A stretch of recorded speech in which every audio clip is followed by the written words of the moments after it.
Sir, എൻ്റെ ചോദ്യം ഇവിടെ ഇപ്പോൾ നിങ്ങൾ അനുവാദം കൊടുത്തിട്ടുള്ള ഒയാസിസ് കമ്പനി 2022 അനുമതി തേടി അപേക്ഷ നൽകിയപ്പോൾ ഗവൺമെന്റിന് അത് നിഷേധിക്കേണ്ടി വന്നു. എന്നാൽ അവരുടെ സമ്മർദ്ദ ഫലമായി പിന്നീട് മദ്യനയത്തിൽ മാറ്റം വരുത്തിയാണ് ഇപ്പോൾ ഇതേ കമ്പനിക്ക്, നിരവധി ആക്ഷേപങ്ങളുള്ള കമ്പനിക്ക്, ഈ കമ്പനിക്ക് വേണ്ടി പല പ്രതിനിധികളും പാർലമെന്റ് അംഗങ്ങൾ വരെ ചില രാഷ്ട്രീയ ബന്ധങ്ങളുടെ പേരിൽ വന്ന് അപ്പുറത്ത് ചർച്ച ചെയ്തു എന്ന വാർത്തകൾ നിലനിൽക്കുന്ന പശ്ചാത്തലത്തിൽ ഇങ്ങനെയുള്ളൊരു ആക്ഷേപമുണ്ട്. അതായത് കമ്പനിക്ക് വേണ്ടിയാണ് മദ്യനയത്തിൽ മാറ്റം വരുത്തിയതെന്ന്. അതിനെക്കുറിച്ചുള്ള കാര്യങ്ങൾ വ്യക്തമാക്കാമോ? മിനിസ്റ്റർ സർ, അദ്ദേഹം നേരിട്ടുള്ള രാഷ്ട്രീയമായ ചോദ്യമാണ് ഇവിടെ ഉന്നയിച്ചിട്ടുള്ളത്. ഒന്നാമത്തെ കാര്യം അദ്ദേഹത്തോട് വ്യക്താക്കട്ടെ, ഈ മറുപടിയിൽ തന്നെ രേഖാമൂലം പറഞ്ഞിട്ടുണ്ട് 2022 2023 നവംബർ 30 അപേക്ഷ എക്സൈസ് സർക്കിൾ ഇൻസ്പെക്ടർക്ക് ലഭിക്കുന്നത്.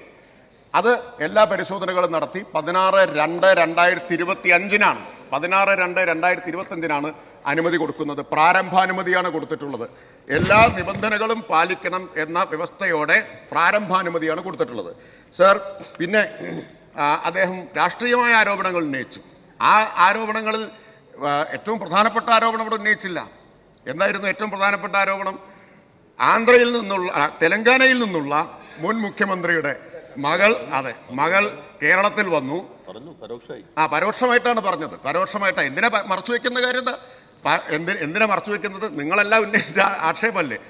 കേരളത്തിൽ വന്നു, ഞാനും അവരും ഒരു പരിപാടിയിൽ ഒരുമിച്ച് പങ്കെടുത്തു. നിയമസഭയുടെ പരിപാടിയിലാണ് സർ. നിയമസഭയെ കൂടി ഇതിലേക്ക് വലിച്ചടച്ചു.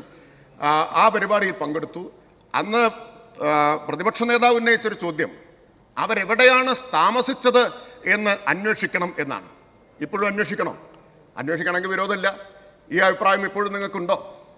സർ, ഏതറ്റം വരെ പോകും ഈ രാഷ്ട്രീയമായിട്ടുള്ള ദുരാരോപണങ്ങൾ എന്നതിൻ്റെ തെളിവായിരുന്നല്ലോ അത്. ഏതറ്റം വരെ പോകുമെന്നതിൻ്റെ തെളിവായിരുന്നില്ലേ? ഒരു പത്രം അത് വലിയ പ്രാധാന്യത്തോടെ പ്രതിപക്ഷ നേതാവിനെ സഹായിക്കണമല്ലോ, പ്രസിദ്ധീകരിച്ചു.